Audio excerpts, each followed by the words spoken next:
what is animal communication versus what I've seen, etc., etc., and how can I incorporate actually what I see into it.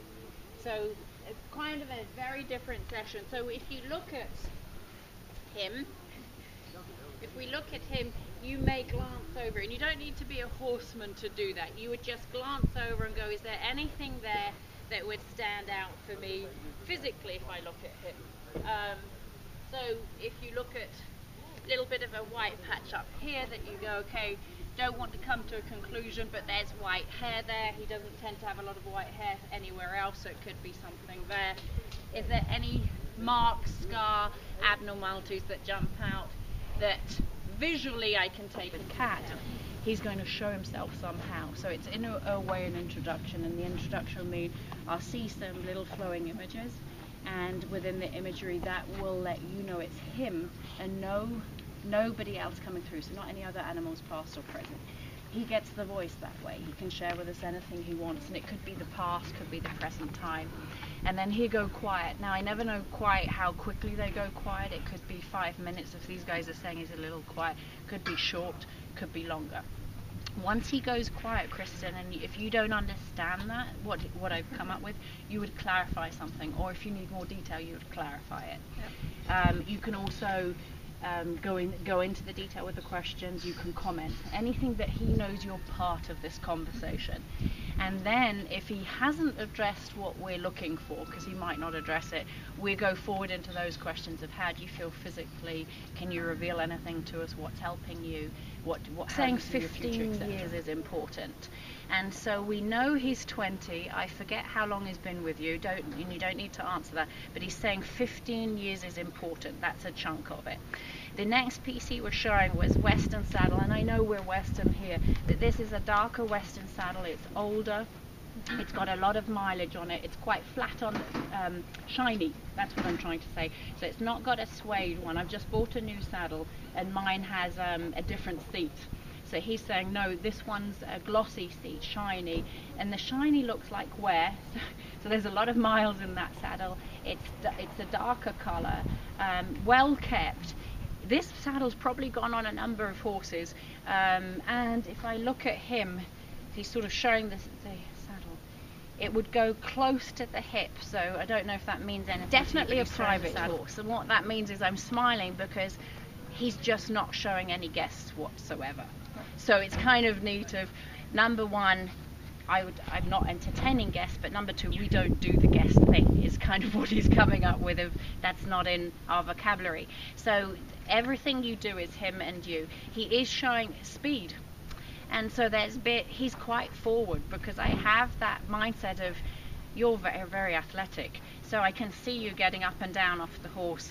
Funnily enough, if you saw me now, I probably looked very unladylike. So I'm seeing you going, she can put that foot in the stirrup, she's in that saddle in a heartbeat, and that leg's over. So he knows as soon as you're connected in the saddle, we're going to work. And he's coming up with that. That's when we start. Now, here, if I see him like this versus in the saddle, I think I see two different individuals. So he's going, look, this is how I look. If she's next to me and we're walking, we're independent, we're separate, and this is how I look. As soon as that saddle's on and her bum's in the saddle, we shift. I'm on, she's on, and we become a unit. So there's a lot of speed there. He's also showing, I do think a bit of arena, not quite sure, he's not elaborating on that. It's more going out, and he has had some cattle work. So he's showing engaging, he knows what he does, he's got a lot of mileage there and appreciation of it. You understand that? Okay. Special times are the times, it's always you and him, so we have that anyway. But he's actually saying we do the job, that's also a special time. I have the dogs. So I don't know if the dogs go, not quite sure how that works at all, but he is saying not only when we're a unit is it good, but when there's more of a family connection, that's our special times.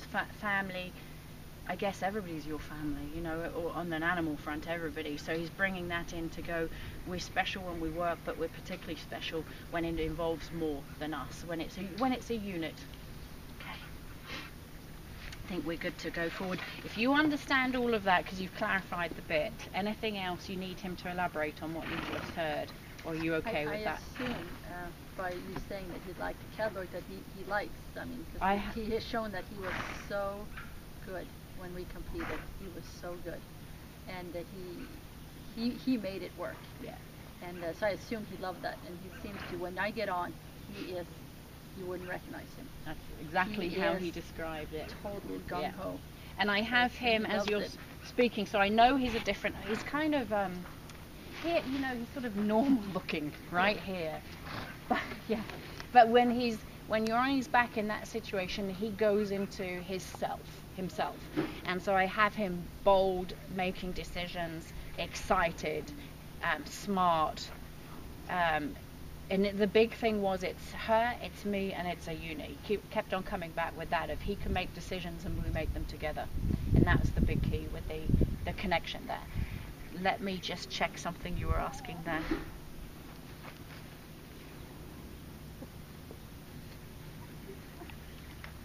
So for him it was never about the competition. It was about the performance.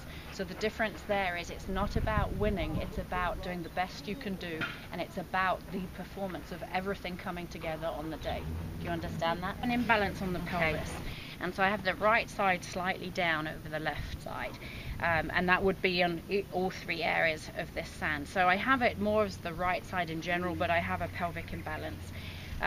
Not major, but certainly enough that I can feel it, probably if we were here about there. So it's minor, but I can feel that.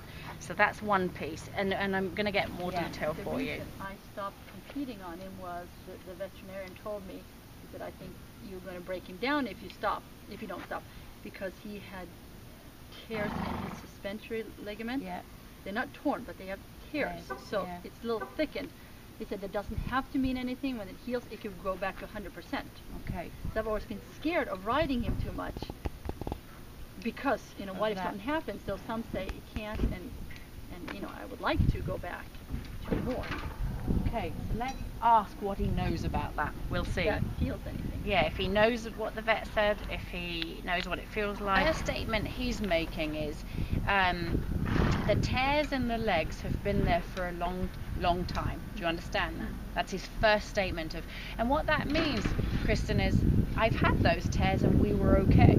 That's his statement. So that's all he's saying about the front. He feels he's addressed it. On the hide, when we look at this area, his statement is this. His statement is this, that if we compete, he doesn't know how to hold back. He will give 100%, and he could get an injury that would take him out full stop. That's his statement. So he's going, if we compete, I'm going to give my heart and soul, and we have a good chance of it going very wrong, very quickly. That's how it is. Everything is 100%. Yeah. Okay. So, yeah, it's that thing of he's not going to hold back. He's not going to say, I need to compensate or I need to protect. He's going to say, if we do this, we take the risk of it just blowing. It's like it's vulnerable, and it could just tear completely, and then that won't be good. Mm-hmm. Does that make sense? Mm-hmm. Yeah. Mm-hmm. So he's willing to do it, but the two of you are taking a risk if you do that. Yep. Let me just see if he's going to say anything else. Did you have any questions? Any other questions? I think you've answered most of it. Okay. I just want to make sure he's good and happy, and I think he is. Okay. I have that he does want to be ridden. He does not? He does. Oh. Yeah. Ridden, yes. Part of the team, yes. So don't give that up. I do have, yes. He's still part of all of it. So I do not have full retirement. I have keep me in, let's keep doing things together, let's still work together as much as we can. And on the tendon front, he also said, we've never focused on it. So this is all in imagery. So he's showing there's never been an emphasis on the tendons. We've not needed to. He's a sturdy guy, so it's a matter of we might know something and she takes care of me, but she doesn't, you're not somebody to bandage the legs all the time or do magnetic therapy, and he's coming back with, we don't really go way out on all of the complementary stuff or otherwise, but neither does she for herself. So he's saying she's not treating me better, less, she's treating me the same as she treats herself, which is a keen eye of how he's doing, but nothing, nothing fancy. There's a good way to say it. Very true. Okay. All right. Anything Not else? lying. Yeah. He's going, we're all like that. Salt of the earth people. So, have I missed anything? Your horse has been chatting, going, hey, this feels good, and it goes deep and it goes far within the body, and you're starting at the back. He's going, it starts up there and it spreads. Yeah. Okay. So that's one thing. Second thing, he is showing, I think it's his companion, and I can't remember the horses when I see them, but I have a taller horse, prominent hip bones, doesn't always walk like he walks quite good, doesn't walk quite the same as him. Is that his companion? Taller, yeah. And I have him fine. He's saying he's fine. His statement is he's kind of, I hate to use the word shallow. He's kind of shallow because he's very happy in his day-to-day routine, just going out and plodding, has no wishes in the world and no desires, and he's going, that's not me. He definitely wants to be ridden, but his mate doesn't want to be ridden. He's going, that's fine for him, he's just happy being totally content with retirement. That's not him. Must be code. Yeah. 33. He can, Oh. that's his companion. Is So 33. he should be happy with retirement. They live together. 33. Yeah. And he's going, oh, he's so shallow. He just kind of walks around and looks for food and looks out in the view. He's going, that's not me. I want just showing his head very close to here with you. I would say sharing breath, sharing space, something like that. He's also saying you've got another horse. You must have one you've started to do things on. He's going, it's okay. Don't worry about that. He knows that life goes on and that you're going to do it, but he is saying let's occasionally just not only remember what we've had, but put into action some of the things we've had. Yeah. Okay, so how do you feel? Good. Yeah? It's answers that I hope, because it's very on with how I feel it is in our relationship. I always felt we had a very good relationship always from the day I found him, and I brought him home and everybody's like, oh my God, what are you doing with him? But it was just something connected from day one. And actually thinking about it, when you said 15 years, I think this year is 15 years that I've owned him. That's the kid. It's 15 when I bought him. And we've always had a very great relationship. I think he's always felt like he gave 110% every single time. He seemed to love what we did. We were, as a team, very good at what we did. And I think, I've always said he's probably my favorite horse ever. He's just so honest. And that's why I've always, been scared the last 7 years of doing something that would stop that, because I don't want to lose him. I don't care if he's my, pet forever. I will always keep him. And but the answers he's given, and actually the only saddle I can think of must be his barrel saddle, which is old and has a shiny seat, but I always didn't think it fit that well. I didn't think he liked it. But that's the only one that has a seat that sounds shiny. Like that. Yeah, it's got a shiny seat and it's kind of worn. Yeah, that's the one. But no, so I'm happy with it, and I felt it's on. And I think you felt exactly this, is if you do continue, chances are it's going to go wrong. And everybody goes, well, you just got to go, you just got to take the chance. But I'm so scared that chance is going to end everything. And he knows that, because he's got the same belief as you, where he said if something happens, that's it. Yeah. So you both think that. The ability to take her strength, I know, it's weird, and bring the energy, and so she can't hold her arm up, versus giving it back so I don't steal anybody's energy, and she's beautifully strong. So that allows me to test her to see, is she a good individual, a good kundul here? Bingo. If we go up here muscular, strong box. We go down here muscular, there.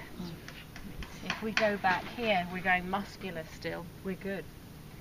If we go on the side muscular, resist, little bit, halfway, if we come back just because we're trying it, she can't keep her arm up. And here you have a ranch lady, she's not going to not keep her arm up. she's going to try. So we can now back up our animal communication with the muscle hand, testing. up in here. And that's what he was like. I feel it up in, when he stuck his hand as far as he can, and he said it's so tight up inside. So right now my fingers are probably up in here. And we were doing that area there. And he said that, so he was really trying to loosen it by like pulling on it and then stretching the leg. And after a while, he was finally like, he was like, and then finally like, okay, you can have it. After, he had worked on him. So, that's why I've been, with him. Trying it, to work on. And it is. So he said it's like way up inside. Yeah. So inside somewhere in here.